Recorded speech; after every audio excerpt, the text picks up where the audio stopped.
देश को बंटाधार करने के लिए प्लानिंग शुरू हो चुकी है।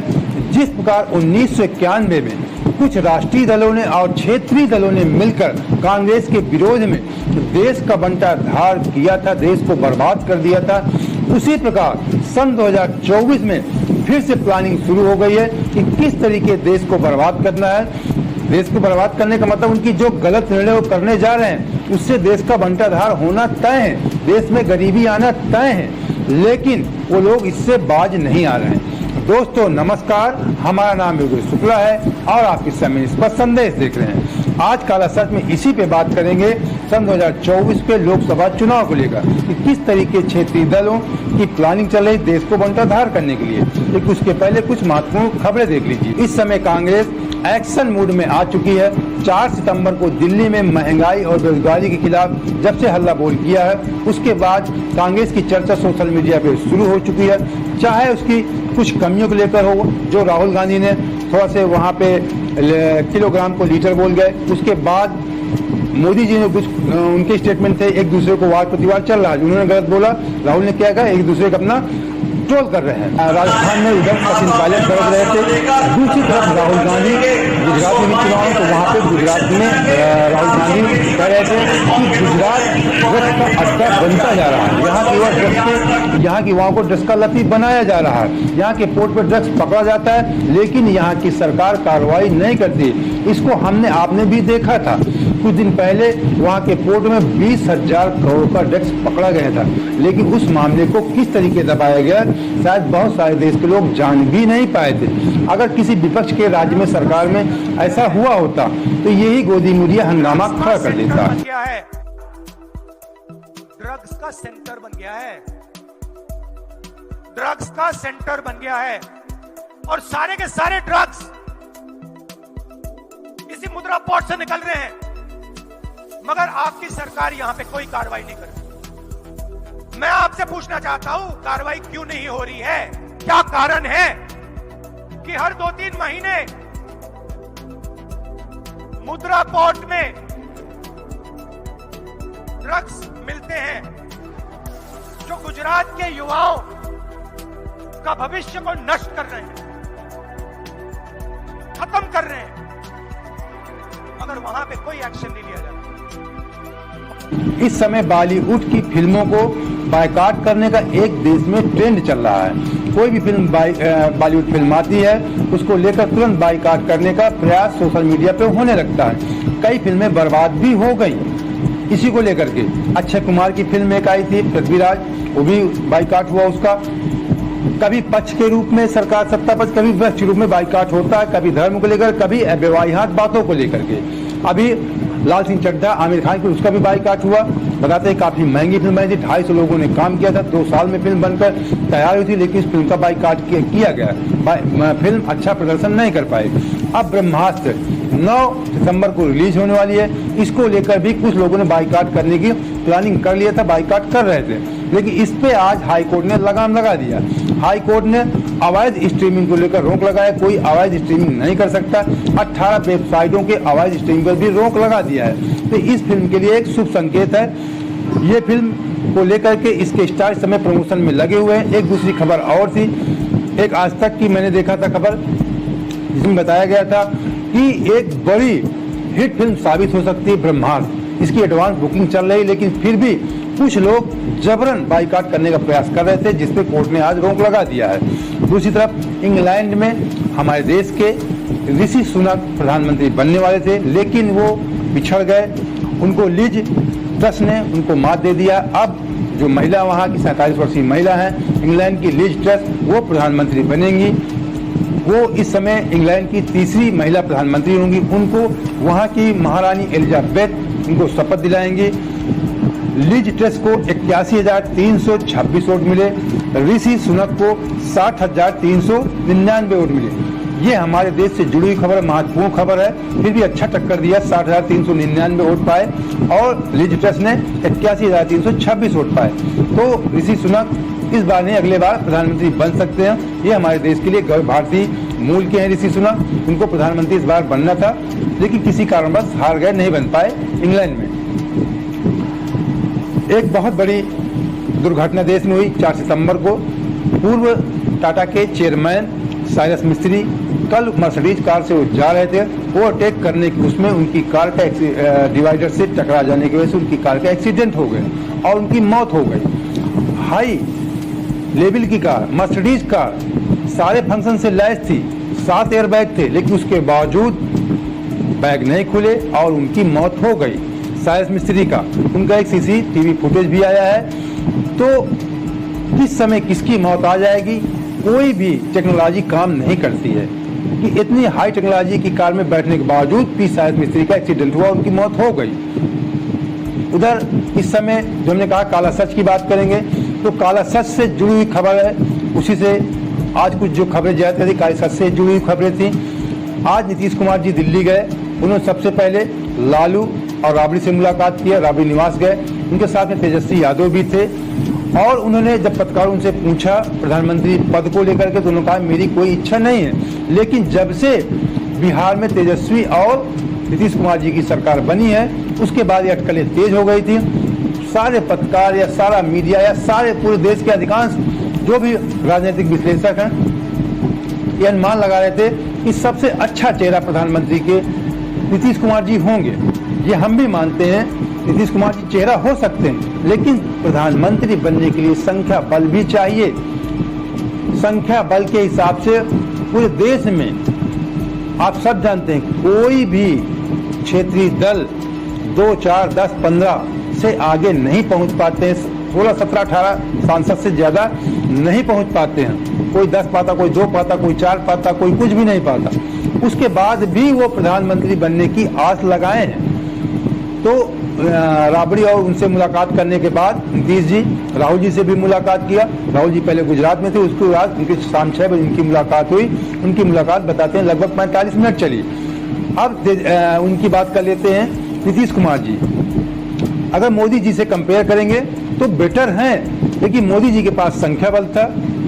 देश की अर्थव्यवस्था मोदी जी की सरकार में खराब हुई। इसके सारे विश्लेषक, सारे अर्थशास्त्री या जो भी बुद्धिजीवी पत्रकार सब लोग ऐसा सबका अनुमान है कि देश की अर्थव्यवस्था इस समय महसूस की जा रही है, काफी बुरे हालात पे चल रही, बेरोजगारी चरम पे, महंगाई चरम पे है। लेकिन अगर 2024 में उसका सुधार भी मोदी सरकार कर रही है, अर्थव्यवस्था खराब तो किया लेकिन सुधार भी वो लोग कर रहे हैं, ऐसी बात नहीं है। लेकिन अगर कोई क्षेत्रीय दल सरकार बनाते हैं तो निश्चित तौर पे वो बंटाधार होगा। इसलिए बंटाधार होगा कि सरकार लंबे समय तक नहीं चल पाएंगी। तो नीतीश कुमार जी अगर कंपेयर की जाए मोदी से, तो उनसे मोदी जी मतलब हिंदी पट्टी के नेता है, सबसे बड़ी बात है। ईमानदार छवि, इससे कोई इंकार नहीं किया जा सकता। बेहतर डिलीवरी है उनकी, भी इससे कोई इंकार नहीं। परिवारवाद से परे, इससे भी इंकार नहीं किया जा सकता। सादगी है, सादगीपूर्ण से पूर्ण नेता है। ज्यादा पढ़े लिखे हैं, केंद्र का अनुभव है, सबको स्वीकार है। ये सब चीजें खूबी होने के बावजूद अब देश का बंटाधार कैसे होगा, मैं आपको बता दूं। सन 1989 से 91 के बीच में देश का बंटाधार क्षेत्रीय दलों ने, राष्ट्रीय दलों ने मिलकर किया था कांग्रेस के विरोध में। अब कांग्रेस को साथ लेकर करना चाहते हैं बीजेपी के विरोध में। माना कि बीजेपी की अर्थ जो नीति थी वो खराब थी, नोटबंदी किया, GST लगाया, तमाम और सारे का कारण है। देश की व्यवस्था खराब हालात में इस समय चल रही जबरदस्त। लेकिन अगर हमारे देश की जनता इन क्षेत्रीय दलों के बहकावे में आई तो निश्चित तौर पे जिस हालात से हम लोग गुजर रहे हैं इससे भी बुरे दिन आने वाले हैं। क्योंकि जब भी कोई 2, 4, 10 सांसद, 15 सांसद वाला प्रधानमंत्री बनेगा और जो बड़ी पार्टी हो, ये निश्चित तौर पे है कि कांग्रेस इन सबसे ज्यादा रहेगी। इस बार 100+ के ऊपर ही रहेगी। अगर खराब स्थिति आती तब भी तो जिसके 100+ सांसद होंगे, जिसके 10+ सांसद होंगे वो प्रधानमंत्री बनेगा। जो निश्चित तौर पे बात निश्चित है कि साल 6 महीने के अंदर अंदर खींचतान होती है, मनमुटाव होता है, सरकार गिर जाएगी, फिर कोई दूसरा प्रधानमंत्री बनेगा, फिर तीसरा बनेगा। ऐसे हालात हमने देश में देखा है। सन 1989 में जब भारतीय जनता पार्टी समर्थित मंडल और कमंडल की सरकार बनी थी, जनता दल और भारतीय जनता पार्टी, जनता दल VP सिंह था, कांग्रेस के थे। कांग्रेस से निकलकर राजीव गांधी का जबरदस्त भोपाल घोटाले का विरोध किया, उनका देश में छवि बनी और वो लगभग 112 सांसद के आसपास पाए। और उनके सहयोग में भारतीय जनता पार्टी थी। भारतीय जनता पार्टी में 85 सांसद पाए थे और कुछ क्षेत्रीय दलों ने मिलकर केंद्र में सरकार बनाया। लेकिन 11 महीने बाद बीपी सिंह की सरकार गिर गई क्योंकि समझौता था मंडल और कमंडल का। बीपी सिंह कह रहे थे कि हम मंडल आयोग पारित करवाएंगे, मतलब बैकवर्डों का आरक्षण। अब बीजेपी कह रही थी हम कमंडल यात्रा निकालेंगे। तो बीपी सिंह ने अपना काम तो कर लिया, बैकवर्डों के लिए आरक्षण नीति लागू करवा लिया बीजेपी के समर्थन से। और जब बीजेपी कमंडल यात्रा लेकर आडवाणी जी निकले दिल्ली से, तो उसके बाद बिहार, तब ये मुलायम सिंह जी और लालू जी ये सब जनता दल के ही अंग थे। सब जनता दल में बीपी सिंह के साथ थे। जनता दल की सरकार यूपी में थे, बिहार में थी। और बिहार में जाकर के लालू जी ने समस्तीपुर जिले में आडवाणी जी को गिरफ्तार करवा लिया। उनके रथ यात्रा को, वो कमंडल यात्रा निकाल रहे थे। जब उनकी रथ यात्रा उनके आडवाणी जी को लालू जी ने गिरफ्तार करवा लिया, उसके बाद दिल्ली में अटल बिहारी वाजपेयी जी ने जनता दल से बीपी सिंह से अपना समर्थन खींच लिया और बीपी सिंह की सरकार गिर गई। उसके बाद तमाम प्रधानमंत्री आए गए, कोई 2 महीने, कोई 4 महीने, कोई 6 महीने, ये सिलसिला 91 तक चलता रहा। उसी बीच में HD देवेगौड़ा जी है जो कर्नाटक से आते हैं, वो भी प्रधानमंत्री बने। इंद्र कुमार गुजराल जी बने। उसके बाद चंद्रशेखर जी फिर बने। मतलब कई प्रधानमंत्री 1 साल के अंदर बनाए गए। और चंद्रशेखर जी प्रधानमंत्री, उनकी भी बनने की इच्छा थी क्योंकि वो बीपी सिंह से बराबर के नेता थे। उप प्रधानमंत्री बीपी सिंह कार्यकाल थे, उनकी प्रधानमंत्री बनने की इच्छा थी, उनको प्रधानमंत्री बनना था। लेकिन बीपी सिंह बन गए, बीपी सिंह से उभरते हुए नेता थे। तब राजीव गांधी जी ने इनको भी प्रधानमंत्री बना दिया और उसके 4 महीने बाद फिर लोकसभा चुनाव होना था। इनकी सरकार गिर गई, लोकसभा चुनाव हुआ। चंद्रशेखर जी के प्रधानमंत्री बनते बनते देश की अर्थव्यवस्था इतनी बंटाधार, इतनी डामाडोल हो गई थी कि चंद्रशेखर जी को देश के कर्मचारियों को सैलरी वेतन देने के लिए अपने देश का 40 टन सोना इंग्लैंड में गिरवी रखना पड़ा था। ये स्थिति देश की हो गई थी उन 2 सालों में। उसके बाद फिर कांग्रेस सरकार आई, राजीव गांधी जी की हत्या हो जाती है। उसके बाद सहानुभूति टूटती है, कांग्रेस सरकार आती है, नरसिम्हा राव प्रधानमंत्री बनते हैं, मनमोहन सिंह शायद वित्त मंत्री बने थे। उसके बाद अर्थव्यवस्था में एक नया उछाल आया और अर्थव्यवस्था अच्छे ढंग से चली। उसके बाद फिर 97 में यही हाल हुआ। बीजेपी की सरकार बनी, 13 महीने शायद वाजपेयी जी थे, उनकी सरकार गिरी। इस तरीके तो अब बात 24 पे आते हैं। तो मेरे कहने का मैं उदाहरण इसलिए दिया 91-89 के बीच का कि जब क्षेत्रीय दल, हमारा कोई क्षेत्रीय दलों से विरोध नहीं है, लेकिन अगर क्षेत्रीय दलों ने मनमानी करने का प्रयास किया, गलती किया, किसी अन्य जो छोटे दलों को प्रधानमंत्री बनाए गए, तो निश्चित तौर पे देश का बंटाधार होना तय है, देश की बर्बादी होना तय है। जिस बुरे हाल से अर्थव्यवस्था के दौर से गुजर रहे हैं, इससे भी बुरे हाल हो जाएंगे। अगर सन 2024 में सरकार बनती है तो सिलसिला भी 2 साल लगभग चलेगा, लेकिन स्थायी रूप से सरकार नहीं चल पाएगी। जो छोटे दल के लोग होंगे उस पे कुछ लोग चाहते हैं कि कांग्रेस का समर्थन चाहते हैं, लेकिन सोचते हैं कांग्रेस राहुल गांधी उभरने ना पाए। बीजेपी तो प्रयास कर ही रही है, लेकिन क्षेत्रीय दल भी सोचते हैं अब कांग्रेस को गुमराह करके समर्थन लेने का प्रयास करेंगे। कांग्रेस भी उनको प्रधानमंत्री बनाएगी और उसके बाद समर्थन खींचेगी, कुछ बहाने लगा करके कि फिर से लोकसभा चुनाव हो और दोबारा कांग्रेस सरकार बनाने का प्रयास करेगी। तो इस खींचतान से अच्छा है अगर हम आप जागरूक मतदाता हैं, या तो बीजेपी की सरकार ही बनी रहने दिया जाए, या सरकार चेंज करना है तो सीधे कांग्रेस की सरकार बना दी जाए पूर्ण बहुमत से। जिसे भी हम बनाए पूर्ण बहुमत से बनाए, चाहे भारतीय जनता पार्टी की सरकार बनाए या कांग्रेस की सरकार बनाए। लेकिन अगर क्षेत्रीय दलों के चक्कर में हम फंसेंगे, क्षेत्रीय दल अच्छे हैं, जरूरी हो, क्षेत्रीय दलों को होना जरूरी है, लेकिन वो भी अपने एक सीमा में रहें। आज 10-5 सांसद, जब आपकी हैसियत उस स्तर की हो जाए तब आप प्रधानमंत्री का सपना देखें। 10 सांसद, 5 सांसद वाले भी प्रधानमंत्री का सपना देख रहे हैं, चाहे यूपी से कुछ नेता हो, चाहे बिहार के नेता हो, चाहे तेलंगाना के हों। तमाम नामों की समय चर्चा हो रही है, ममता बनर्जी की, नीतीश जी की, KCR की, तेलंगाना के अखिलेश जी के, तमाम नेताओं की समय प्रधानमंत्री बनने की चर्चा है। सब कहीं ना कहीं अंदर इच्छा पाले हुए हैं, लेकिन आप सब जानते हैं इनकी सबकी क्षमता 10-15 सांसद से ज्यादा किसी की नहीं। और कांग्रेस से समर्थन मांगे कि कांग्रेस से समर्थन खींचेगी क्योंकि सरकार गिरेगी निश्चित तौर पे और देश का बंटाधार होगा। तो इसलिए हमें आपको जागरूकता दिखानी है मतदाताओं को अगर हम बीजेपी की नीतियां नहीं पसंद है, अर्थव्यवस्था बीजेपी ने खराब किया है, तो कांग्रेस की सरकार हम आप मिलकर सब सारे देश के मतदाता चुन सकते हैं। लेकिन अगर लगता है कि नहीं बीजेपी की आर्थिक नीतियां सही हैं, तो बीजेपी की सरकार ही बने रहने देना चाहिए। लेकिन इन क्षेत्रीय दलों को अगर मौका दिया जाता है तो देश का बंटाधार होना तय है।